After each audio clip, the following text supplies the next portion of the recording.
جس آدمی کو منزل ہی کا پتہ نہ ہونا کہ میں نے جانا کہاں ہے، وہ، اس کو ہم آسان زبان میں یہ کہتے ہیں، جس کا خود اپنا کوئی ویژن نہیں ہوتا وہ ہمیشہ دوسرے کے ویژن کا حصہ بنتا ہے۔ آپ اگر کسی اسکالر کو یوٹیوب پہ سن رہے ہیں یا کسی واعظ میں جا کے سن رہے ہیں اور آپ کا ایک ہدف نہیں ہے کہ میں کیوں سن رہا ہوں، تو آپ اس اسکالر کا کے ویژن کا حصہ بن جائیں گے، اور عین ممکن ہے اس اسکالر کا ہدف اچھا،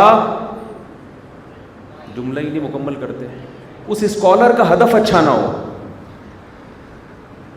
سمجھ رہے ہو، اس کا اپنا ہدف کوئی خراب ہو۔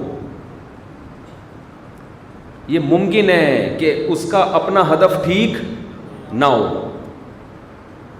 آپ کہہ سکتے ہیں مذہبی اسکالر کا بھی ہدف ٹھیک نہیں ہے تو پھر کس کا ہوگا؟ تو بھائی there are various types of scholars. English کا ہمیں کچھ تو فائدہ ہوا ہے اسکول میں پڑھنے کا۔ اسکالرس کی بہت ساری قسمیں ہیں، بعض لیبل دین کا ہوتا ہے لیکن مقصد اپنا چورن بیچنا ہوتا ہے۔ مقصد کیا ہوتا ہے؟ چورن بیچنا۔ یہی ہو رہا ہے کہ عوام یوٹیوب پہ، فیس بک پہ کچھ اسکالرس کو سن رہی ہے، عوام میں یہ ہوش نہیں ہے کہ ہم اس اسکالر کے پاس آئے کیوں تھے اور یہ ہمیں لے کے جا کس طرف رہا ہے، یہ کدھر لے کے جا رہا ہے ہمیں، تو ہمیں کہیں اور لے کے جا رہا ہے۔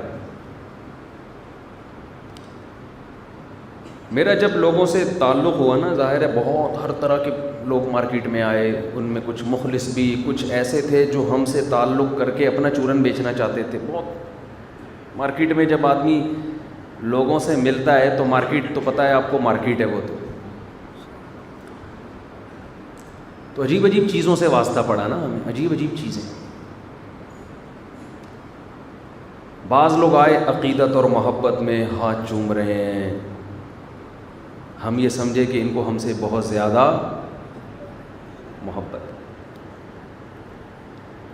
پتہ یہ چلا کہ یہ اپنی پروڈکٹ مارکیٹ میں بکوا رہے ہیں، کیمرے کے پیچھے ان کا چورن رکھا ہوا ہے۔ اب میں پوری چیز کا نام نہیں لوں گا، وہ بندہ سمجھ جائے گا یہ تو میں نے کیا تھا، ٹھیک ہے نا، اس لیے میں پوری نہیں بتاؤں گا کیا تھا۔ ہم شفقت کا ہاتھ رکھ رہے ہیں سر پہ، ہم محبت دے رہے ہیں، وہ ہمارے ساتھ سیلفی لے رہے ہیں، پیچھے چورن رکھا ہوا ہے۔ صحیح ہے نا، چورن کا کوئی بھی نام دے دو، اوریجنل تھا چورن نہیں، کوئی پروڈکٹ تھی کوئی پروڈکٹ، اس کو نام دے دو کہ ہاشمی چورن۔ اب ہاشمی والوں کو نا آپ ملامت کریں، میں فرضی نام دے رہا ہوں، پتہ نہیں ہاشمی چورن ہے بھی، ہاشمی سرما لگا لو، وہ ڈبہ کیا ہو رہا ہے، وہ پبلسٹی ہو رہی ہے اس کی۔ کچھ لوگ اسپانسر کر رہے ہیں، مفتی صاحب آپ ایسا کریں، فلاں کا انٹرویو لیں اور ان کو لانے لے جانے میں جو خرچہ ہوگا ہم کریں گے۔ ہم بڑے خوش، یار اتنے نیک لوگ دنیا میں ہیں، اور لوگ کہہ رہے ہیں کہ قیامت آنے والی ہے، بالکل بھی نہیں آنے والی، اتنے نیک لوگ مارکیٹ میں۔ یار پتہ چلا کہ یہ پیچھے پورا کیا چل رہا ہے، گیم چل رہا ہے۔ پاکستانی قوم یار، اس کی قابلیت کو داد دو آپ، ہمیں پتہ بھی نہیں ہم چورن بکوا رہے ہیں، اپنی پبلسٹی کر رہے ہیں۔ یہ سب چیزیں جب بھائی آپ نے اگر چورن بیچنا ہے تو بتا کے بیچو نا، بھائی مفتی صاحب میں جو آپ کی عقیدت میں ہاتھ چوم رہا ہوں، خدا کی قسم مجھے آپ کے ہاتھوں سے بدبو آتی ہے، بالکل دل نہیں چاہ رہا چومنے کا، مجبوری ہے، کمپنی بنائی ہے، اسے لانچ کیا ہے تو آپ کے ویورشپ بہت ہے تو چلیں یار، یہ کہہ دو، ان کو پتہ ہی یہ کہے گے تو ہم کریں گے نہیں ہے۔ تو اب کیا ہوتا ہے کہ ایسے موقع پہ ہوتا کیا ہے کہ ہم تو عقیدت محبت میں سیلفیاں اور یہ سب چیزیں، لیکن در حقیقت ہم کسی دوسرے کے ویژن کا حصہ بن رہے ہوتے ہیں، ہمیں پتہ بھی نہیں ہوتا، ہمیں نہیں پتہ، ہم سمجھ رہے ہیں محبت ہے، عقیدت ہے، لیکن ہم کیا بن رہے ہیں، کسی دوسرے کے ویژن کا حصہ بن رہے ہوتے ہیں۔ تو جیسے اسکالرز کسی دوسرے کے ویژن کا حصہ بن جاتا ہے، ایسے ہی دوسرے بھی اسکالر کے ویژن کا حصہ بن جاتے ہیں. بہت مشکل ہے بات سمجھانا. اسکالر کا بھی بعض دفعہ اپنا کوئی ویژن ہوتا ہے, سمجھتے ہو؟ آپ کیا سمجھتے ہو وہ دودھ کا دھلا ہوا ہے؟ اس کا بھی اپنا ہو سکتا ہے کوئی ویژن ہو.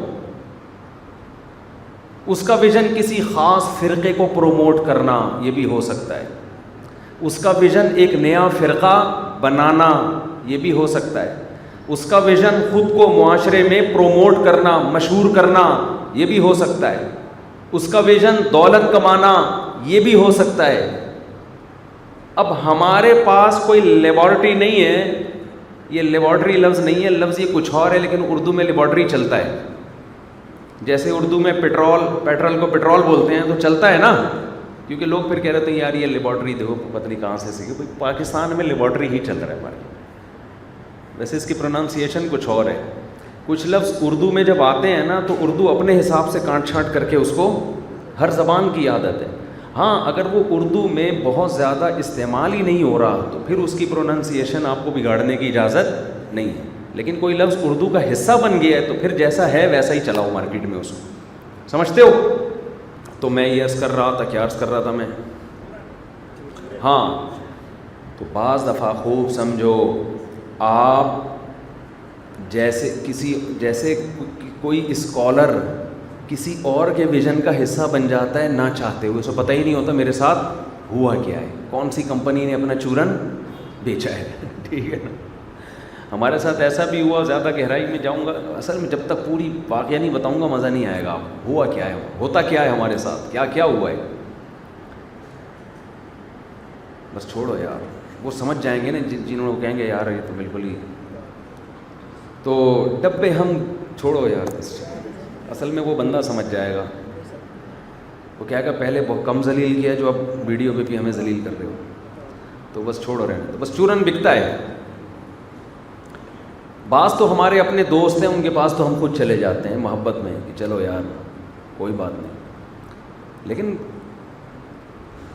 اسکالرز دوسرے کے ویژن کا حصہ بنتے ہیں تو خوب سمجھ لو, اسی طرح عوام بھی اسکالرز کے ویژن کا حصہ بنتی ہے. تو عوام کو چاہیے کہ وہ یہ دیکھے کہ کہیں ایسا تو نہیں ہے کہ جس کو ہم سن رہے ہیں, چاہے فیس بک ہو, چاہے جمعے کی تقریر ہو, چاہے ممبر ہو,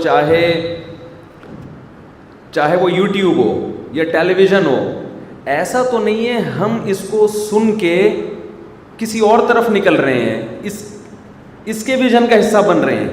اب یہ پتہ کیسے چلے گا, کیا خیال ہے؟ پتہ کیسے چلے گا کہ ہم اس اسکالر کے ویژن کا حصہ بن رہے ہیں یا ہم اپنے ویژن کی طرف جا رہے ہیں اس اسکالر کو سن کے؟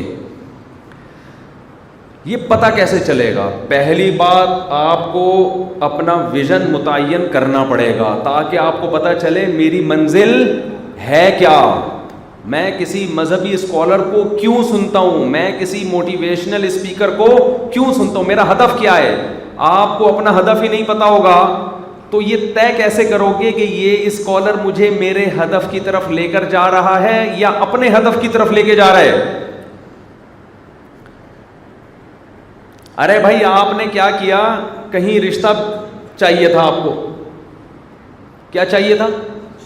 بلکہ آپ کو نہیں, کسی بندے کو رشتہ چاہیے تھا کہیں, اس نے لڑکی والوں کے پاس آپ کو بھیجنا تھا سفارشی بنا کے, اس کو پتا ہے آپ جاؤ گے نہیں, ہیں بھائی آپ اس کے کام آؤ گے نہیں. اس نے آپ کو لارے رپے کرا دیے کہ یار ایک جگہ بہت زبردست ہے اور زبردست رشتہ ہے, آپ چلے جاؤ. اس کو پتا ہے کہ وہ اس کو دیں گے نہیں, لیکن اس بہانے ہماری کیا ہو جائے گی, وہاں انٹری ہو جائے گی. تو وہ بھیج آپ کو رہا ہے, کرنا خود چاہتا ہے نا وہ, اس کو پتا ہے. یہ ایک ہمارے دوست نے کہیں پیغام بھیجا, نکاح کا ریجیکٹ ہو گیا. جب ریجیکٹ ہو گیا نا تو اس کے دوست کو پتا چلا, جن کی عمر 55-60 سال کی تھی. اس نے اپنے دوست کو بتایا کہ یار میرا رشتہ کیا ہو گیا, ریجیکٹ. تو دوست نے کہا کہ میں بھیجتا ہوں اپنا رشتہ, میں 55 سال کا ہوں, میں بھیجتا ہوں, فوراً انکار ہوگا, لیکن تمہیں ہاں کر دیں گے کہ یار یہ عجیب عجیب چیزیں آ رہی ہیں, اس سے تو وہ بہت اچھا تھا. کیا خیال ہے؟ طریقہ بتایا آپ لوگ کو. تو اب یہ دیکھو, دوست جو 55 سال کا تھا یہ جا تو رہا تھا یہ شو کرنے کے لیے کہ میں اپنے رشتے کے لیے جا رہا ہوں, لیکن حقیقت میں کس کے ویژن کو پورا کر رہا ہے یہ؟ دوست کے. اس کو پتا ہے وہاں جو ریجیکٹ ہو گیا نا, جب میں جاؤں گا تو وہ کہیں گے یار دیکھو ہماری بچی کے لیے کیا کیا چیزیں آ رہی ہیں, تو وہ والی چیز بہتر تھی. تو یہ دنیا میں گیم ہو رہے ہوتے ہیں بہت سارے. کیسا گیم بتایا آپ کو میں نے, یہ بہت سارے گیم دنیا میں ہو رہے ہوتے ہیں. تو جب آپ کسی اسکالر کو سننے کے لیے آئیں تو آپ کو پتہ ہونا چاہیے کہ میرا ہدف کیا ہے. اگر آپ نے ہدف متعین نہیں کیا, خدا کی قسم لا الہ الا اللہ, یوٹیوبرز اور فیس بکیے یہ اسکالرز آپ کو تباہ کر دیں گے, برباد کر دیں گے. یہ آپ کو اپنے ہدف کا حصہ بنا دیں گے. تو پہلا کام کیا کرنا ہے, آپ کو پتا ہونا چاہیے کہ میرا ہدف ہے کیا. اب میں مثال سے بات سمجھاتا ہوں. دیکھو آپ کا ہدف بزنس ہے, آپ کا ہدف کیا ہے؟ ایک مثال دے رہا ہوں.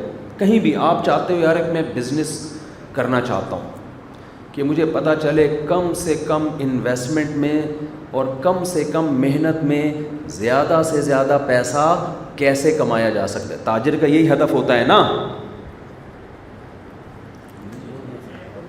پتہ نہیں میں کون سی زبان میں ترجمہ. بھائی تاجر کا ہدف کیا ہوتا ہے یار؟ کوئی ایسا کاروبار بتاؤ, انویسٹمنٹ کم سے کم, محنت کم سے کم, ارننگ زیادہ سے زیادہ.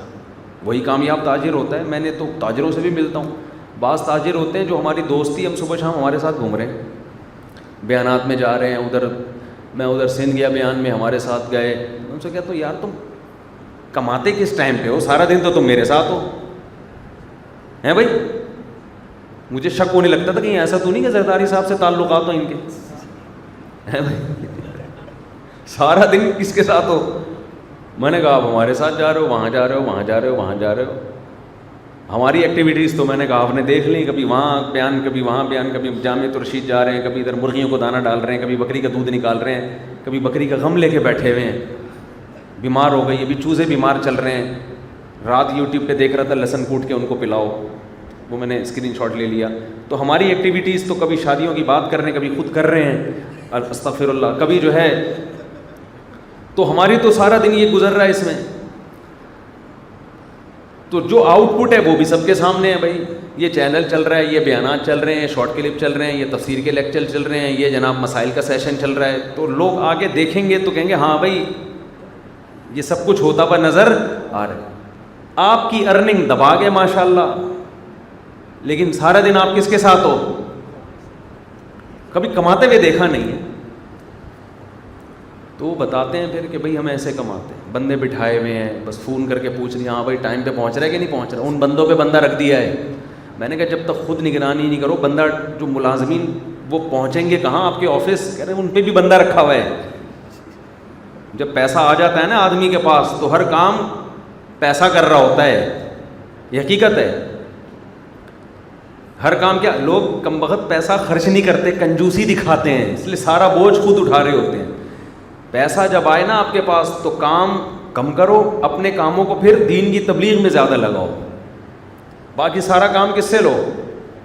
بولا ان کو کنٹرول کرنے کے لیے ایک اور بندہ رکھ لو. اگر پیسہ زیادہ ہے, نہیں ہے تو پھر ایسا نہ ہو کہ وہ کنٹرولنگ میں ہی سارا پیسہ خرچ ہو جائے آپ کا. تو میرا اپنا اصول یہی ہے, میرا جو اپنا لائف اسٹائل ہے نا وہ یہی ہے کہ اپنے آپ کو زیادہ سے زیادہ فارغ کرو. جو کام دوسرے سے لے سکتے ہو وہ خود بولو نہیں کرو. اچھا تو ہم پھر دوبارہ اپنے اصل ٹاپک کی طرف آتے ہیں. یہ تو قیام تام درمیان میں بہت چلتا ہے. تو میں یہ عرض کر رہا تھا کہ جب آپ کا, ہاں میں مثال سے بات سمجھا رہا تھا کہ جیسے ایک تاجر کا ہدف کیا ہوتا ہے, کم سے کم انویسٹمنٹ, کم سے کم ٹائم اور ارننگ زیادہ سے زیادہ. تبھی یوٹیوب پہ آج کل آ رہے ہیں نا, ہم آپ کو ایسا طریقہ بتاتے ہیں گھر بیٹھے پیسے کمائیں, یہ کریں وہ کریں, آ رہا ہوتا ہے نا ایسا. اب آپ کسی اسپیکر کو سننے کے لیے گئے, کہ یار یہ کلاسز لیتا ہے اور اس کو بزنس کا بہت زیادہ تجربہ ہے، تو یہ کیا کرتا ہے کہ یہ اس کے اپنے تجربے شیئر کرتا ہے، جس میں یہ بتاتا ہے کہ کم سے کم انویسٹمنٹ، کم سے کم ٹائم اور زیادہ سے زیادہ ارننگ کے کیا طریقے ہیں۔ آپ گئے اس کے پاس، وہ بیٹھ گیا بنو امیہ کا واقعہ لے کے۔ وہ کیا بیٹھ گیا؟ بنو امیہ ایسے تھے، بنو امیہ کی یوں، بنو امیہ کی جتنی گالیاں معین اختر نے بلب کے رشتہ داروں کو دی تھیں، معین اختر کے ماموں نے، وہ ساری گالیاں وہ کس کو دے رہا ہے؟ بنو امیہ۔ بنو امیہ کی ایسی کی تیسی، بنو امیہ تو ایسے تھے، بنو امیہ کے لونڈے تھے اور فلانے تھے اور ڈمکانے تھے، وہ بریلوی مولانا نے یہ کیا، دیوبندی مولانا نے بولو یہ کیا، اس نے یہ کیا، وہ وہابی ہے تو وہ دیوبندی ہے تو فلانا ہے تو ڈمکانا ہے۔ آپ آ گئے جوش میں، یار کیا خاندانی تقریر کی ہے بندے نے، بھائی کیا نالج ہے یار بندے کے پاس۔ پھر وہ فلانے کو چیلنج تو فلانے کو چیلنج۔ آپ دو بندے گئے تھے، ایک آپ اور ایک آپ کا دوست۔ آپ اس کی اسپیچ سے بڑے متاثر، کیا تقریر ہے یار، رفع الیدین، ٹانگیں چوڑی ٹانگیں پتلی، اور وہ فلاں بھی ایسا، وہ فلاں بھی ایسا، وہ فلاں نے یہ کروایا، فلاں نے یہ کروایا، فلاں اس فاسق۔ پوری گھنٹے کی تقریر سنی، آپ بڑے انسپائر ہو رہے ہو۔ آپ کا دوست عقل مند تھا، وہ کہہ رہا ہے بھائی یہ سالے ہمیں کیا فائدہ ہوا اس سے؟ فائدہ نہیں ہو رہا، بنو امیہ ثابت ہو گیا نا، بنو امیہ 2 نمبر لوگ تھے۔ بتا تیری نالج میں اضافہ نہیں ہوا؟ تجھے پتہ چل گیا نا بنو امیہ کے لونڈے کیسے تھے، اور بنو عباس بھی 2 نمبر تھے، اور خلافت عثمانیہ بھی بدعتی تھے، اور فلانے بھی ایسے تھے، اور ڈمکانے بھی ایسے تھے، اور وہ بھی ایسے تھے، اور وہ بھی ایسے تھے، اور یہ بھی ایسے تھے، اور وہ بھی ساری دنیا کیا تھی؟ غلط۔ کتنی نالج میں اضافہ ہوا ہے یار، نالج میں زبردست اضافہ ہوا۔ تو آپ کا دوست عقل مند بولے گا بھائی تو یہ نالج لینے کے لیے آیا تھا یہاں پہ؟ اس سے تو یہ ہوا ہے کہ جو بزنس جس کو پروموٹ کرنے کے لیے، سیکھنے کے لیے، اسکل سیکھنے کے لیے ہم آئے تھے، وہ تو گئیں تیل لینے۔ اس سے تو ایک اور نقصان ہو گیا کہ جو تھوڑا بہت مذہب اور علماء کی محبت تھی، عقیدت تھی، وہ بھی کہاں گئی؟ ساتھ ساتھ تیل لینے۔ اس آدمی کی عقیدت دل میں بیٹھ گئی ہے کہ دنیا میں یہی ایک ٹھیک ہے، باقی سارے کیا کر رہے ہیں؟ تیل بیچ۔ تو یہ اپنا چورن بیچ رہا ہے، یہ اپنے آپ کو پروموٹ کر رہا ہے، یہ اپنی عقیدت ہمارے دل میں بٹھانا چاہ رہا ہے۔ عقل مند کہے گا بھائی تو جس کو سننے کے لیے گیا ہے نا، وہ تیرے ہدف کو فوکس نہیں کر رہا، اس کا اپنا ایک ہدف ہے، ویژن ہے، جس کا تو حصہ بن چکا ہے۔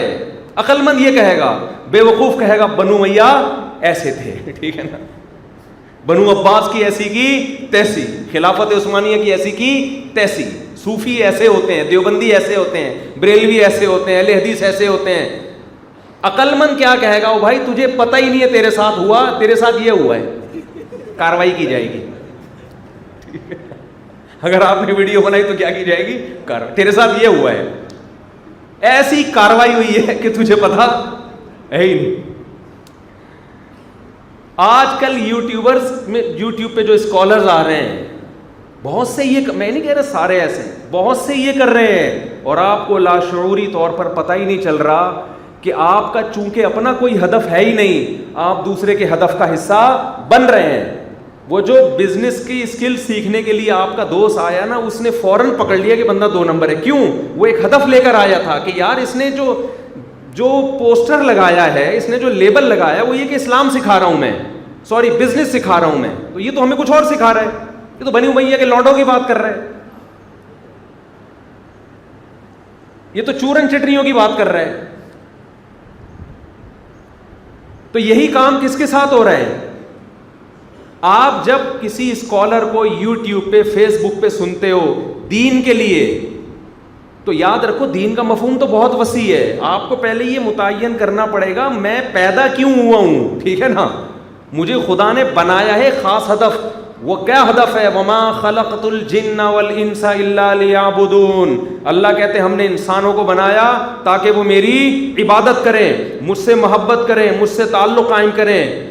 تو میرا ہدف یہ ہے کہ مجھے موٹیویشن ملے, مجھے نماز کی توفیق ملے, مجھے زکوٰۃ کی توفیق ملے, صدقات و خیرات کی توفیق ملے, مجھے جنت میں جانے کا شوق پیدا ہو, میری عبادت میں لذت پیدا ہو, مجھے تلاوت کا شوق پیدا ہو, میرے دل میں آخرت کا خوف پیدا ہو, میرے دل میں علماء کی محبت پیدا ہو. کیونکہ اگر آپ ساری دنیا سے سمٹ کے 2-4 اسکالرز پہ آ کے بند ہو گئے, یہ اسکالرز کل مر جائیں گے, اس کے بعد کیا کرو گے آپ تو دین سے دور ہو جاؤ گے. کوئی نیا آئے گا وہ ان کو غلط کہہ رہا ہوگا. تو آپ کا جب ہدف متعین نہیں ہوتا تو آپ کسی اور کے ہدف کا حصہ بن جاتے ہو. تو ہدف کیا ہونا چاہیے؟ ہدف وہی جو الحمد سے لے کے والناس تک قرآن بار بار بیان کرتا ہے. قرآن کیوں کہتا ہے موسیٰ اور فرعون کا واقعہ کیوں سناتا ہے؟ کیا رفع الیدین کے جھگڑوں کے لیے سناتا ہے؟ قرآن کی نظر میں اس مسئلے کی ویلیو ہوتی تو حدیث میں اس کی ویلیو ہوتی تو نبی صلی اللہ علیہ وسلم اس طرح سے بیان کرتے کہ امت میں اختلاف پیدا نہ ہوتا. ان چیزوں کو ویلیو قرآن و سنت نے دی نہیں ہے, تبھی تو اختلاف ہوا اس میں.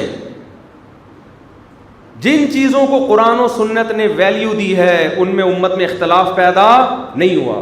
قرآن نے ویلیو دی توحید کے مسئلے کو, اس میں امت میں اختلاف نہیں ہے. جنہوں نے کیا وہ امت سے خارج ہیں, وہ تو امت سے خارج ہیں. ایاک نعبد و ایاک نستعین. میں لائیو سیشن لیتا ہوں, کسی نے مجھ سے پوچھا, خاتون نے, کہ مفتی صاحب یہ جو قرآن کی آیتیں ہم تیری ہی عبادت کرتے ہیں, تجھ ہی سے مدد طلب کرتے ہیں, اتنی واضح ہے تو پھر یا علی مدد کے نعرے لوگ کیوں لگاتے ہیں؟ اتنی واضح آیت ہے کہ اللہ ہم تیری ہی عبادت کرتے ہیں, تجھ ہی سے مدد طلب کرتے ہیں. ہی کا مطلب صرف تجھ سے, تو پھر یا علی مدد کیا, یا غوث اعظم مدد کیا, یا رسول اللہ مدد کیا؟ اتنی واضح ہے تو آپ سمجھاتے نہیں لوگوں کو. میں نے کہا یہ اتنی واضح ہے, آپ کی سمجھ میں آ رہا ہے, لوگوں کی جو مشرک ہے اس کی سمجھ میں نہیں آ رہا, عقل ماری گئی ہے. اور میں نے کہا یہ کیوں سمجھ میں نہیں آ رہا؟ یہ بھی قرآن بیان کرتا ہے. قرآن کہہ رہا ہے الہم ارجل یمشون بہا, کیا ان کے پاؤں ہیں جن کے ساتھ تم چلتے ہو؟ کیا ان کے ہاتھ ہیں جن سے یہ پکڑتے ہیں؟ پھر آگے قرآن کہتا ہے لہم قلوب لا یفقہون بہا, ہم نے بہت سے لوگ پیدا کیے جن کے دل ہیں اس میں سمجھنے کی صلاحیت نہیں ہے. ہندو بتوں کی عبادت کرتا ہے, پتھروں کے بنے ہوئے بتوں کو پوجتا ہے, کوئی سینس بنتی ہے؟ وہ بھی تو کتنی, ان میں ڈاکٹر بھی ہیں, ان کے انجینئر بھی ہیں, ایجوکیٹڈ لوگ, وہ یہ کام کر رہے ہیں, کوئی سینس بنتی ہے؟ جیسے اس کی سینس نہیں بنتی, ایسے ہی مسلمان کے لیے یا علی مدد, یا رسول اللہ مدد کی کوئی سینس نہیں بنتی. اس عقیدے کو قرآن نے 2-4 کی طرف 5 دفعہ دن میں ہم پڑھ رہے ہیں, 5 ٹائم, ایاک نعبد و ایاک نستعین, تو بات ختم ہو گئی. لیکن بہت سے مسائل ایسے ہیں جو کیا ہیں, جن کو قرآن و سنت نے واضح انداز میں بیان نہیں کیا. اس کا مطلب قرآن ان میں اختلاف کو برداشت کرتا ہے, ٹھیک ہے, وہ بڑے مسائل نہیں ہیں.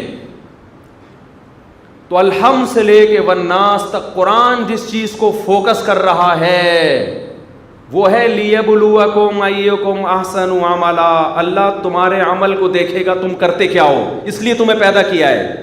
تمہارا سلوک اپنے باپ کے ساتھ کیسا ہے, ماں کے ساتھ کیسا ہے, بہن بھائیوں کے ساتھ کیسا ہے, بیوی بچوں کے ساتھ کیسا ہے, نماز ٹائم پہ پڑھتے ہو کہ نہیں پڑھتے ہو, رمضان کے روزے رکھتے کہ نہیں رکھتے ہو. جو خود پیٹ بھر کے کھائے پڑوسی بھوکا سوئے, آپ نے فرمایا وہ مومن نہیں ہے. جس اسکالرز کی تقریر سن کے آپ میں یہ موٹیویشن پیدا ہو رہی ہے اور آپ پریکٹیکل لائف میں آگے بڑھ رہے ہیں, اس کا مطلب وہ آپ کو آپ کے ہدف کی طرف لے کر جا رہا ہے. اور جو آپ کو اختلافی مسائل کے آگ میں دھکیل رہا ہے آپ کو, اور بنو امیہ کے واقعات اور فلانے کے واقعات اور فلانا ایسا تو ڈمکانا ایسا, تو نام لے لے کے لوگوں پہ رد کرنا جس سے نفرتیں پیدا ہوں, انسان کی روحانیت تباہ ہو جاتی ہے. اٹ مینز وہ آپ کو اپنے ویژن کا حصہ بنا رہا ہے, وہ آپ کے ہدف کو فوکس نہیں, وہ اپنا چورن بیچ رہا ہے, چاہے لیبل کچھ بھی لگا دے. وہ آج کتنے لوگ ہیں جو امت کو اب دیکھو غامدی صاحب, نام میں عام طور پہ نہیں لیتا, لیکن کچھ اسکالرز نے تو ایسا بیڑا غرق کیا ہے نا, ایسا بیڑا غرق کیا ہے, اتنا بیڑا غرق کیا ہے کہ ایک بہت بڑے طبقے کو اسلام کے بنیادی عقائد سے ہٹا دیا ہے. حضرت عیسیٰ کی حیات کا انکار کیا. قادیانی بھی کیا کرتے ہیں؟ یہی تو ہمارا قادیانیوں سے صرف ختم نبوت کا جھگڑا تھوڑی ہے. جتنے بڑے بڑے علماء ہیں, چاہے وہ بریلوی ہوں, چاہے اہل حدیث ہوں, چاہے دیوبندی, کوئی بھی ہوں, چاہے عرب ہوں, چاہے عجم ہوں, ان کے قادیانیوں سے مناظرے اسی بات پہ ہوتے رہے ہیں کہ حضرت عیسیٰ علیہ السلام آسمانوں پہ حیات ہیں. قادیانی حضرت عیسیٰ کی حیات کا انکار اس لیے کرتے ہیں کہ حضرت عیسیٰ کے بارے میں جتنی حدیثیں وہ کہاں فٹ کریں, وہ مرزا غلام احمد قادیانی پہ فٹ کریں. وہ غامدی صاحب نے یہی کام کر دیا. لوگ کہہ رہے ہیں ان سے دین سیکھنے کے لیے آ رہے ہیں. بھائی آپ ان سے اپنا آپ کا ویژن پورا نہیں ہو رہا, آپ ان کے ویژن کا حصہ بن رہے ہیں. یہ اسلام تھوڑی سکھا رہے ہیں آپ کو. اسلام تو وہ ہے جو 1400 سال سے چلا آ رہا ہے. اس میں تو یہ کہ جو آخری نبی ہونے کا انکار کرے وہ اسلام سے کیا ہے, خارج ہے, کافر ہے. غامدی صاحب کہتے ہیں قادیانیوں کو کافر مت کہو. ہم کسی کو کافر قرار دینے کے اہل نہیں ہیں. ہم ٹھیکیدار نہیں ہیں کہ دیکھو کیسا اچھا لیبل لگا دیا. کہہ رہے ہم کون ہوتے ہیں کسی کو مسلمان کافر کہنے والے؟ کیوں نہیں ہوتے؟ جس کو اللہ کافر کہے آپ کیوں نہیں ہوتے اس کو کافر کہنے والے؟ لیبل آپ نے کیا لگا دیا, ہم کون. بڑی لوگ کلیپنگ کر رہے ہیں یونیورسٹی کے طلباء. غامدی صاحب سے پوچھا گیا کیا قادیانی کافر ہیں؟ انہوں نے کہا میں مانتا ہوں نبی آخری نبی ہیں, لیکن ہم کسی کو کافر کہنے کے ٹھیکیدار نہیں ہیں. لوگ کلیپنگ زبردست. او بھائی جو کلیپنگ کر رہے ہیں ان کو پتہ نہیں ہے کہ یہ آپ کو آپ کے ہدف تک بندہ نہیں لے کے جا رہا, یہ آپ کو اپنے ہدف کا حصہ بنا رہا ہے. ان کا ایک ہدف ہے اپنے آپ کو پروموٹ کرنا. آپ وہی بات کریں جو سارے کر رہے ہیں. کبھی پروموشن نہیں ہوگی مارکیٹ میں جب تک کوئی نئی چیز لانچ نہیں کریں گے, آپ کی پروڈکٹ نہیں چلے گی. یہ اپنے آپ کو پروموٹ کرنے کے لیے ایسی باتیں کر رہے ہیں. جب نبی صلی اللہ علیہ وسلم آخری نبی ہیں, یہ عقیدہ اتنا پکا ہے کہ جو آپ کے آخری ہونے کا انکار کرے وہ اسلام سے کیا ہے, خارج ہے, کافر ہے. وہ دور چار کی طرح کافر ہے. جو بتوں کی عبادت کر رہے ہیں کافر ہے یا نہیں ہے؟ ایک آدمی بتوں کے سامنے جھک رہا ہے, آپ کہہ رہے ہیں کافر ہے. میں کہوں گا بھائی کافر ہے, ہم کون ہوتے ہیں ٹھیکیدار؟ ارے اگر بتوں کی عبادت کرنے والا بھی کافر نہیں ہے تو چھوڑ دو پھر اس قرآن کو حدیث کو. کہتے ہیں جی کافر کو بھی کافر نہ کہو. کیوں نہیں کہو؟ قل یا ایھا الکافرون ہے نا. قرآن کیا کہہ رہا ہے؟ قل یا ایھا الکافرون. اے نبی کہہ دیے کافر ہو. کسی مصلحت سے کسی کافر کو کافر نہ کہنا کہ اس کے جذبات مجروح ہوں گے, یہ ایک الگ ٹاپک ہے. اب یہ نہیں کہ کوئی عیسائی آ رہا ہے تو آپ کہہ رہے ہو کافر ادھر آ, یہ اخلاق کے خلاف ہے. یہ مطلب نہیں ہے ہرگز میرا کہ آپ خام خمیں بولیں یہ کافر یہ کر رہا ہے, کافر یہ کر رہا ہے. لیکن جب کوئی مفتی سے کوئی مسئلہ پوچھے گا کہ یہ مسلم ہے یا کافر ہے تو مسلم بتائے گا کہ کیا ہے, کافر ہے. اور کیا کہے گا اس کو؟ لیکن آپ دیکھو کیا عدت کا انکار کر دیا محترم نے. ہمیشہ سے پوری امت میں اجماع ہے کہ جب عورت کو طلاق ہوگی 3 مینسز اس کو عدت بولو گزارنی. قرآن بیان کر رہا ہے. ایسی لاجک پیش کی ہے اس کی جو 100% غلط. لیبل کیا لگا دیا؟ قرآن و سنت, اسلام. لوگوں کو پتہ نہیں ہے وہ لاجک کیا پیش کی ہے کہ جی اسلام نے عدت کا حکم اس لیے دیا تھا تاکہ نسب کی حفاظت ہو. اس کے پیٹ میں بچہ ہو تو پتہ چل جائے. اب چونکہ الٹرا ساؤنڈ سے اور ٹیسٹ سے پتہ چل جاتا ہے لہذا عدت گئی. بولو. تو بھائی وہ اسلام نے اگر نسب کی حفاظت کے لیے عدت کا حکم دیا ہوتا 1 مینسز سے پتہ چل جاتا ہے. 3 مینسز کیوں کیے اسلام نے؟ شوہر کے مرنے کے بعد 4 مہینے 10 دن کیوں قرار دیے اسلام نے؟ بڈھی عورتوں پہ عدت فرض کیوں ہے؟ ان کو تو حمل کا امکان ہوتا ہی نہیں ہے. یہ سارے سوالات کے جواب پی گئے. اور جب ان لوگوں سے جو ڈسکرپشن میں آپ جواب لکھو نا تو یہ کیا کر دیتے ہیں, لنک کو کیا کر دیتے ہیں, اڑا دیتے ہیں. ایک طرف آپ اتنے براڈ مائنڈڈ بنتے ہو کہ سب کو سنو, تو بھائی جب آپ نے جو مسئلہ غلط بتایا ہے اس کا جواب جب ہم نیچے آپ ہی کے کمنٹس میں شیئر کر رہے ہیں تو آپ اس کو اڑا کیوں رہے ہو؟ لوگوں کو سننے دو نا, اس کو بھی سنیں اس کو بھی سنیں. تو یہ جتنے براڈ مائنڈڈ بنتے ہیں نا یہ ہوتے نہیں ہیں, یہ اندھی تقلید کر رہے ہوتے ہیں. کل میں غامدی صاحب کا کلپ سن رہا, نیچے لوگوں نے کہا یار کتنے اچھے اخلاق ہیں, کتنے پیارے اخلاق ہیں, ان سے اخلاق, مولویوں کو ان سے اخلاق سیکھنے چاہیے. جو آدمی غلط ہوتا ہے نا اگر اس کے انداز بھی غلط ہو اس کی پھر کوئی بھی نہیں سنتا. غلط بات کو ہمیشہ خوبصورت میٹھے شیرے میں بنا کے پیش کیا جاتا ہے. میں نے اکثر قادیانیوں کے اخلاق بہت اچھے دیکھے ہیں، کیونکہ قادیانی یہاں اقلیت میں ہیں، ان کو پتہ ہے لوگ ہمیں عزت نہیں دیں گے، وہ اخلاق بھی اگر خراب کر لیں تو بالکل ہی بے عزتی ہو جائے گی کہ نہیں ہو جائے گی. کسی کے برحق ہونے یا ناحق ہونے کا اس کے اسٹائل سے تعلق نہیں ہے، اس کا تعلق دلائل سے ہے. قرآن بیان کر رہا ہے وما قتلوہ وما صلبوہ، عیسیٰ کو قتل نہیں کیا گیا، سولی نہیں دی گئی، بر رفعہ اللہ الیہ. اللہ کیا ہوا؟ اللہ کہتے ہیں اللہ نے اٹھا لیا اپنی طرف. حدیث بیان کر رہی ہے بخاری مسلم کی، بے شمار حدیثیں ہیں. لیوشکن ان ینزل فیکم ابن مریم حکما وعدلا، ضرور ضرور تم پر عیسیٰ ابن مریم نازل ہوں گے حکم بن کے، عادل بن کے.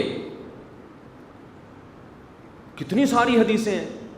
لوگ اسکالر کو سن رہے ہیں کہ یار ہم دین حاصل کریں گے. آپ کو پتہ نہیں ہوتا کہ آپ کا چونکہ اپنا کوئی ہدف نہیں ہے تو آپ اگلے کے ہدف کا بولو شکار ہو رہے ہو، آپ شکار ہو رہے ہو. یہ چیز بہت زیادہ چل رہی ہے. لوگ یہ کہتے ہیں اکثر لوگ کہ سنو سب کو، خود تجزیہ کرو. میں نے ایک ڈاکٹر صاحب سے رابطہ کیا، ایک حکیم صاحب تھے جو عطائی حکیم تھے. ان کی کوئی رپورٹ تھی پتہ نہیں ٹماٹر کے بارے میں کس کے بارے میں، یوٹیوب پہ آتی رہتی ہے نا. میں نے ان سے رابطہ کیا کہ یہ آپ ان کا یہ پورا سنیں، یہ بتائیں صحیح کہہ رہے ہیں غلط کہہ رہے ہیں. انہوں نے کہا یہ ڈاکٹر ہے یا کوئی ریلائبل حکیم ہے؟ میں نے کہا نہیں. کہا میں سنوں گا ہی نہیں. ڈاکٹر نے کیا کہا میرے پاس فالتو ٹائم، میں کیوں سنوں اس کو. یہ بات جب علماء کرتے ہیں نا کہ بھائی جب تک کوئی پراپر عالم نہ ہو، پراپر مفتی نہ ہو، اس اسکالر کو سنو ہی نہیں، تو لوگ فوراً لیبل لگاتے ہیں کہ یہ اپنا چورن بیچ رہے ہیں. ڈاکٹروں کے بارے میں کبھی نہیں کہتے کہ اپنا چورن بیچ رہے ہیں. آپ کسی ڈاکٹر کو لے جا کے کسی حکیم کا نسخہ دکھاؤ، کوئی جعلی حکیم ہو، وہ ڈاکٹر کہے گا بھائی کیوں، ایک دفعہ دیکھ لے گا، دو دفعہ دیکھو بھائی کیوں دکھا رہا ہے مجھے، یہ کیا ہے، یہ میرے لیول کا نہیں ہے. آپ کہتے ہیں ہم سب کو سن کے خود فیصلہ کریں گے کون صحیح ہے. اگر آپ میں یہ صلاحیت ہوتی تو آپ میں اور عالم میں فرق ہوتا؟ بتاؤ پھر عالم بننے کی ضرورت تھی؟ کچھ چیزوں میں تو انسان فیصلہ کر لیتا ہے.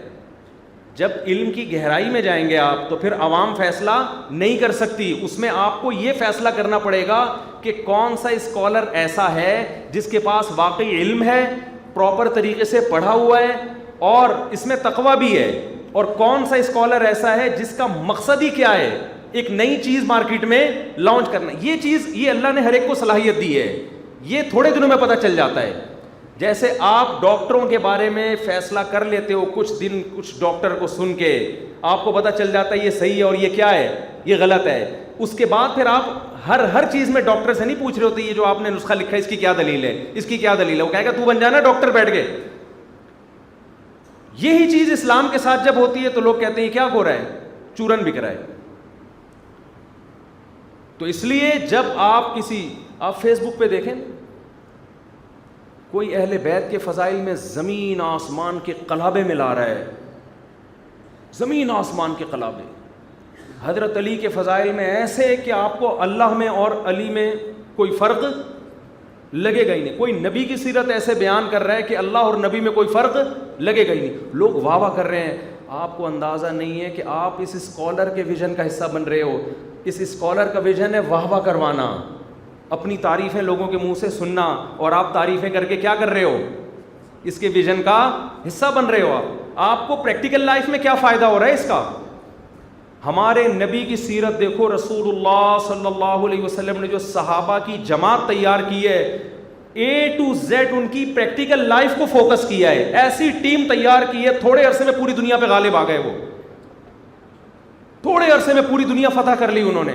ایسی ٹیم تیار کی. اور ہم کیا ٹیم تیار کر رہے ہیں؟ آج بہت سے اسکالرز کے پاس جو ٹیم تیار ہو رہی ہے بدتمیزی کے سوا کچھ بھی بولو نا، کچھ نہیں سیکھ رہی. جب وہ اٹھتے ہیں تو جا کے وہ بھی ایسا ہے، وہ بھی ایسا ہے، یہ مولوی سارے ایسے ہیں، یہ مولوی ایسے، یہ 2 نمبر، یہ بزرگ ایسے، یہ بابے ایسے، یہ فلانے ایسے، یہ ڈمکانے ایسے. آپ خود کیسے ہو بھائی؟ آپ سب سے پہلے تو یہ دیکھو نا. آپ کے دل میں کتنا ماں باپ کی اطاعت کا جذبہ ہے, آپ کو تہجد کی توفیق مل رہی ہے کہ نہیں مل رہی. آپ نے اس اسکالر کو سن کے, ہمارے حضرت ایک جگہ بیان کرتے تھے, حضرت کو کچھ دنوں میں اندازہ ہو گیا کہ ان تلوں میں تیل نہیں ہے, یہ کچھ اور ہی سننا چاہتے ہیں. حضرت نے بیان چھوڑ دیا وہاں پہ, کہا میں ان لوگوں میں اپنا ٹائم کیوں ضائع کروں. وہ عادی ہو چکے تھے کسی اور اسٹائل کے. حضرت ان کو بتا رہے ہیں داڑھیاں رکھو, حضرت کہہ رہے ہیں ماں باپ کی اطاعت کرو, حضرت کہہ رہے ہیں جس پہ فرض حج ہو گیا حج کرو. اب ان سے پہلے جو وہاں اسکالر گیا تھا اس نے لوگوں کو کسی اور سانچے میں ڈھال دیا تھا, ٹھیک ہے نا. میں ایک جگہ بیان کے لیے گیا, میں تمیز سے بیان کر رہا ہوں نا اس علاقے میں ان کو سمجھا رہا ہوں بھائی اپنے عقیدے کو ٹھیک کر لو, قبر پرستی چھوڑ دو, ان کو میں سمجھا رہا ہوں. اور وہاں گاؤں میں بڑی اب مجھے نا ایک بندہ آ کے میرے پاؤں پہ ہاتھ مار رہا ہے, کہہ رہا تھوڑا سر لگائے, سر. اچھا گاؤں کے لوگ تھے, بڑا مجمع تھا, ادھر ادھر سے بہت لوگ اکٹھے ہو گئے تھے, وہ میرے بیان میں سارے سو رہے ہیں. میں نے کہا یار ہم تو لوگ بڑے شوق سے ہمیں سنتے ہیں, یہ ہو کیا گیا, مجمع کیا ہو رہا ہے, کوئی اونگ رہا ہے کوئی سو رہا ہے. اب وہ مجھے جو میرا شاگرد لے کر گیا تھا بار بار نا پاؤں مار رہا, کہہ رہا تھوڑا اسٹائل بنائے, اسٹائل, سر سر. میں کہا کیا بانسری لے کے بیٹھ جاؤں میں یہاں پہ. میں ان سے سیدھی سیدھی بات کر رہا ہوں, بھائی نماز پڑھ لیا کرو, اللہ کا حکم ہے, جماعتی مسجد ہے, اس کو آباد کرو. وجہ کیا ہے کہ جو پہلے خطیب جو آتے رہے ہیں نا, انہوں نے اپنے ویژن کا لوگوں کو حصہ بنا دی, لوگ اب اسی پہ سیٹ ہو گئے ہیں, واہ واہ واہ واہ, اور سر لگاؤ, اور سر کی اپنی ایک لذت ہوتی ہے, سمجھ رہے ہیں نا. اب لوگوں کو اس سے غرض نہیں ہے کہ ہماری برائیاں کیا. میں کہہ رہا ہوں وراثت میں حصہ دو بہنوں کو. کچھ لوگوں کی آنکھ کھلی نا, یہ کیا بول رہے تھے تو غصہ آ گیا. اتنی گاؤں دیہاتوں میں لوگوں نے زمینیں رکھی ہوئی ہوتی ہیں, بہن کو کوئی حصہ دیتے ہی نہیں ہیں, اور جناب وہ پھر بھی ان کے سیرت پہ جلسے چل رہے ہیں. ایسے سیرت کے جلسے کا کیا کرنا ہے یار جس میں تم عمل نہیں کر رہے. ہمارے نبی نے تو فرمایا جس نے ایک بال زمین پہ قبضہ کیا, 7 زمینوں کا طوق اللہ اس کے گلے میں ڈالے گا. اور نبی کی سیرت پر لوگ رو رہے ہیں, چیخ رہے ہیں, ہاں ہو کیا پیغمبر اللہ نے بھیجے, ماشاء اللہ سبحان اللہ, ناموس رسالت اور گستاخ نبی کی سزا سرتن سے جدا.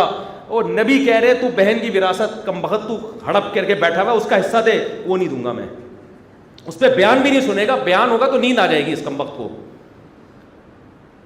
تو آپ اسکالر کے ویژن کا حصہ بن رہے ہو, سمجھ رہے ہو, کیونکہ اس کو سر لگانا آتا ہے.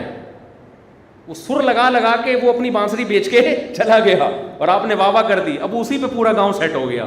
تو میں تو 1 گھنٹہ بیان کیا, میں نے کہا بھائی میں نکل رہا ہوں یہاں سے, میرے کو سر لگانا نہیں آتا. یا تو کوئی بانسری کا انتظام کرنا, اگلی دفعہ میں سیکھ کے آؤں گا, سر لگاؤں گا میں بیٹھ. بعض علماء سر میں بڑا اچھا بیان کرتے ہیں, کوئی خدا نہ خواستہ سر لگانے والوں کی مخالفت مقصد نہیں ہے. اصل چیز ہے سر ہو یا بغیر سر ہو, میسج کیا دے رہے ہو آپ لوگوں کو, وہ سر میں دے دو یا بغیر سر کے دے دو, میسج تو صحیح دو نا آپ لوگوں کو. تو اس لیے میرے بھائی جب بھی کسی کو سنے نا, پہلے ہدف متعین کریں. میں اس کمبخت معذرت کی یعنی اس کو سن کیوں رہا ہوں میں, وہ جیسے میرے منہ سے نکلے تھانے سے ملتی ہے, تو وہ اس کو میں سن کیوں رہا ہوں. سن ہم صرف اس لیے رہے ہیں ہمارے دل میں اللہ کی محبت پیدا ہو, دنیا ہمیں مسافر خانہ نظر آئے, موٹیویشن ملے اللہ کی طرف, دنیا کے غموں کو ہم زندگی سے نکال دیں, ایک ہی غم ہو آخرت. علماء سے محبت پیدا ہو, اہل اللہ سے محبت پیدا ہو, بزرگان دین سے جو اسلامی ہیروز گزرے ہیں. محمد بن قاسم ہمارا محسن تھا, اگر وہ سندھ فتح نہ کرتا آج ہم مسلمان نہ ہوتے. سارے ہیروز کی واٹ لگا دی ہے, وہ لٹیرا تھا, وہ ڈکیت تھا, وہ فلانا تھا, وہ ڈمکانا تھا, تو بچا کیا تمہارے پاس؟ ٹیپو سلطان, محمود غزنوی, تو سارے مجاہد تھے. آپ جہاد کو لٹیرے پن سے تعبیر کر رہے ہو. مجاہد اور لٹیرے میں فرق نہیں ہوتا کیا؟ تو خیر لوگ کہتے ہیں اس نے تلوار چلائی تھی, تو سامنے جو راجہ داہر تھا اس نے کیا لڈو پھینکے تھے اس کے سامنے؟ تو تلوار کا مقابلہ تلوار سے ہی ہوتا ہے, شلوار سے تھوڑی ہوتا ہے تلوار کا مقابلہ. فضول قسم کے. لیکن سن رہے ہیں لوگ, بنو امیہ میں جہاں خامیاں تھیں وہاں خوبیاں بھی تو تھیں.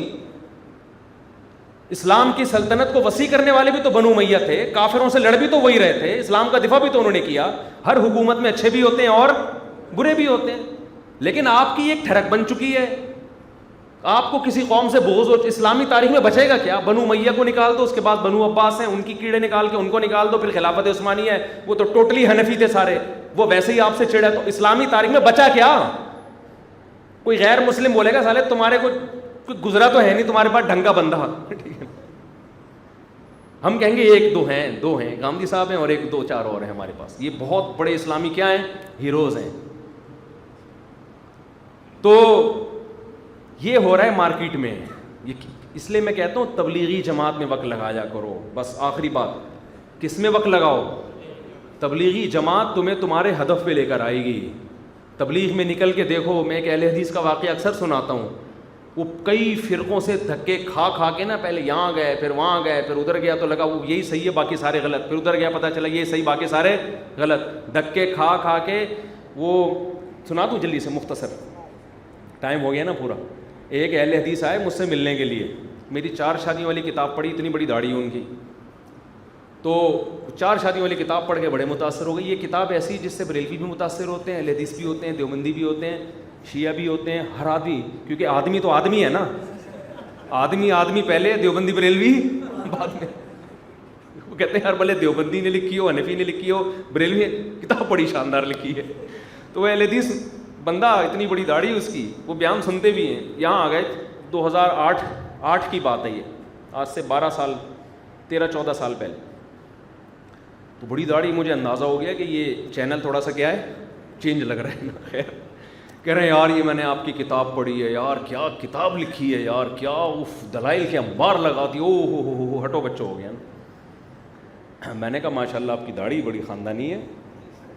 کہنے لگے میں اہل حدیث ہوں. چلو اچھی بات ہے, کوئی مسئلہ نہیں ہے. تو میں نے کہا اور کیا کرتے؟ کہتے میں ہوں اہل حدیث لیکن میں بڑا معتدل ہوں, میں تبلیغ میں وقت لگاتا ہوں. میں نے کہا عام طور پہ اہل حدیث تبلیغ کو اچھا نہیں سمجھتے, تو آپ کیسے؟ تو مجھے انہوں نے اپنا پورا واقعہ بتایا. یہ واقعہ میں نے ایک بیان میں, لیکن آج کے ٹاپک کے حساب سے یہ ذرا اور زیادہ فٹ آ رہا ہے. کہنے لگا پہلے میں تھا بریلوی 30-40 والا نا, ہمارا پورا خاندان میلاد شریف اور جو بریلوی حضرات میں ہوتا ہے, میت کے 3 دن کے بعد الگ چیزیں چل رہی ہیں, پھر 40ویں میں الگ چیزیں چل رہی ہیں, پھر یہ ساری چیزیں. کہہ رہے ایک دن میں نے کسی دیوبندی کا بیان سنا, یہ بدعت ہے, اس پہ کوئی حدیث نہیں ہے, تو میں دیوبندی ہو گیا. کہہ رہے جب دیوبندی ہوا تو پھر میں نے تھوڑے دن دیوبندی رہا, پورا خاندان میرے خلاف.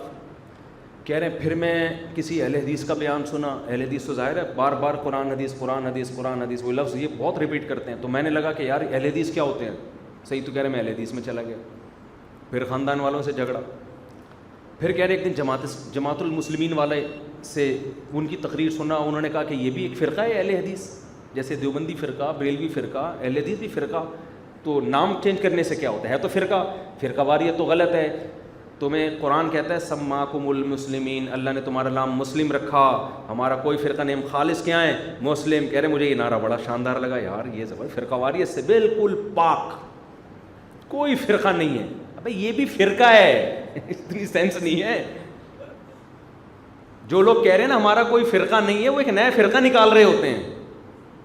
تو کہہ رہے میں جماعت المسلمین میں چلا گیا. اب اس وقت تک جماعت المسلمین پارٹ 1, پارٹ 2 اور پارٹ 3 نہیں تھی, ابھی تو پارٹ 1 اور پارٹ 2 بھی چل رہا ہے ماشاء اللہ مارکیٹ میں نا, لیکن اس وقت ایک ہی پارٹ تھا. کہہ رہے اب جماعت المسلمین سے آگے کوئی یہ نئی چیزیں اس وقت تک یہ مارکیٹ میں جو آج کل چل رہی ہیں یہ آئی نہیں تھی.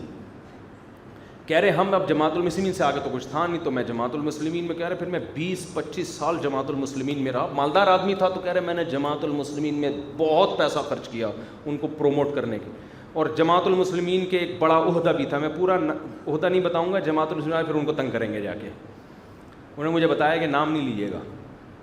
میں جماعت المسلمین والے پھر کیا کریں گے, تنگ کریں گے, مسلم ہے نا اس لیے. تو خیر کہہ رہے ہم جناب 20-25 سال ایک بڑا عہدہ ہمارے پاس, اور کیونکہ اس سے آگے کوئی فرقہ تھا ہی. کہہ رہے لیکن مجھے اندازہ ہونے لگا کہ یہ حنفی لوگ امام ابو حنیفہ کی ایسی تقلید نہیں کرتے جتنی یہ اپنی امیر کی تقلید کرتے. بار بار لیبل یہ کہ ہم مقلد نہیں ہیں, لیکن ان سے بڑا مقلد دنیا میں کوئی بھی نہیں. یہ اپنے امیر کی ہر غلط کو صحیح تو صحیح ہے ہی, ہر غلط کو بھی کیا کرتے ہیں, یہ شخصیت پرست لوگ ہیں. حنفی تو پھر بھی بہت سے قول میں امام حنیفہ کے قول کو چھوڑ دیا انہوں نے, یہ تو چھوڑتے ہی نہیں ہیں. اور ایسا اس کی عقیدت اور ایسی محبت کہ اس سے بڑا بابا, جو کہتے ہیں نا میں کسی بابے کو نہیں مانتا, وہ ایک بابے کو مان رہا ہوتا ہے, ہزاروں لاکھوں کا انکار کر رہا ہوتا ہے وہ. اور ایسا مانتا ہے کہ ہم ایسا اپنے بابوں کو نہیں مانتے. تو کہہ رہے مجھے یہاں یہ نظر آیا, تو میں ظاہر اسلام پھر سے انسان مرتد ہو جائے نا کہ یار یہ سارے ہی غلط ہیں تو صحیح کون ہے. کہہ رہے میں نے پھر ارادہ کیا کہ یار یہ کیا, میں کدھر جاؤں, میں کون صحیح ہے کون غلط ہے. دھکے کھاتے کھاتے کہتے ایک دن کیا ہوا, اچھا ہر جگہ یہی, وہ صحیح وہ غلط, وہ غلط وہ صحیح, یہ ٹانگیں چوڑی پھر پتلی, پھر رفع الیدین, پھر نہیں کرنا, پھر فاتحہ, پھر زور سے آمین.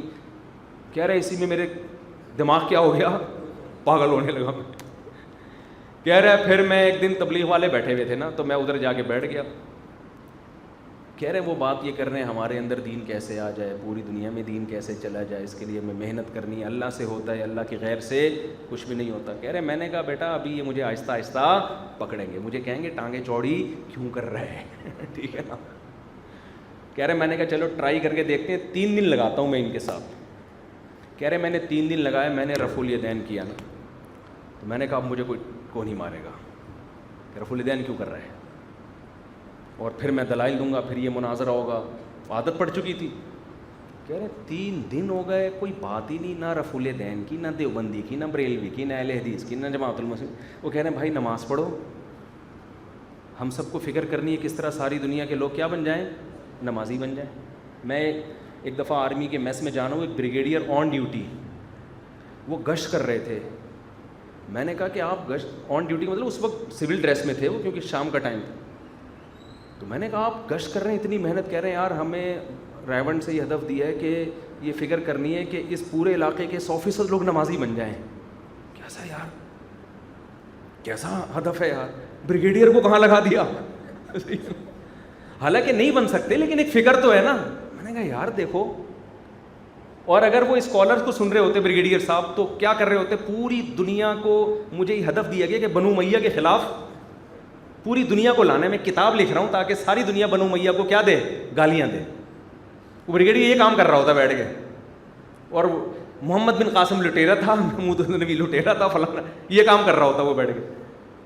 تو بریگیڈیئر صاحب کیا کر رہے ہیں, مجھے میری آنکھوں سے آنسو روکنا میرے لیے مشکل ہو گیا کہ یار یہ کیا, یعنی کتنا مہذب کام ہے, اتنے بڑے آدمی کو کتنے اچھے ویژن پہ لگا دیا.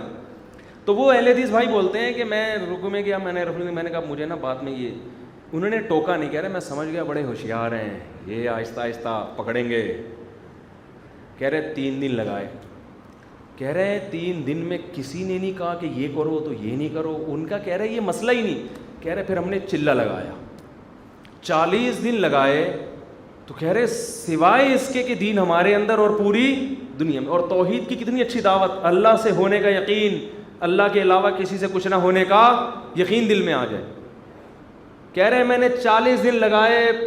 کہہ رہے اس کے بعد مجھے اندازہ ہوا کہ میں کدھر ٹھوکریں کھاتا رہا ہوں, کدھر دھکے کھاتا رہا ہوں, سوائے فرقواریت کی آگ اور نفرتوں کی آگ کے ان کے پاس کچھ بھی نہیں ہے لوگوں کے پاس. پھر مجھے کہنے لگے وہ اہل حدیث ہو کے, کہہ رہے میں ہوں رفع الیدین ابھی بھی کرتا ہوں.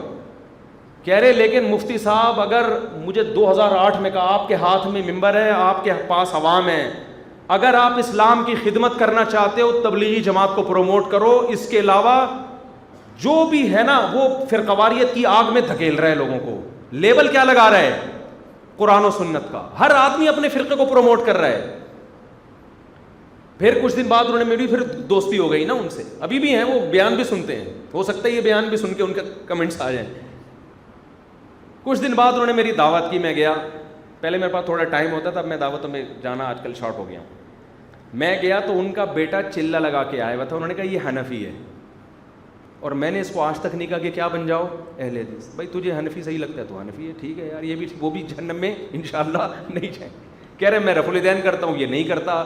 کہہ رہے میری نظر میں یہ مسئلے اب بڑے مسئلے رہے نہیں ہیں, میری نظر میں یہ کہ یہ انسان کا بچہ بن جائے. اور کہہ رہے اس کے لیے مجھے تبلیغ کے علاوہ کوئی راستہ نظر نہیں آتا. کہیں بھیج دیا نا میں نے اس کو, یہ ایٹم بم بن کے آئے گا. یعنی ان کے بات میں اپنے الفاظ میں بیان کر رہا ہوں, اس سوائے نفرتیں پھیلانے کے کوئی کام نہیں کرے گا. تو اس لیے میں نوجوانوں سے کہتا ہوں تبلیغ میں وقت لگاؤ, تمہیں موٹیویشن ملے گی. دنیا کا مسافر خانہ, تبلیغ والے گشت کے دوران کیا کہتے ہیں, بلڈنگوں کو دیکھو تو بولو ایک کھڑی مٹی ہوتی ہے اور ایک پڑی مٹی ہوتی ہے.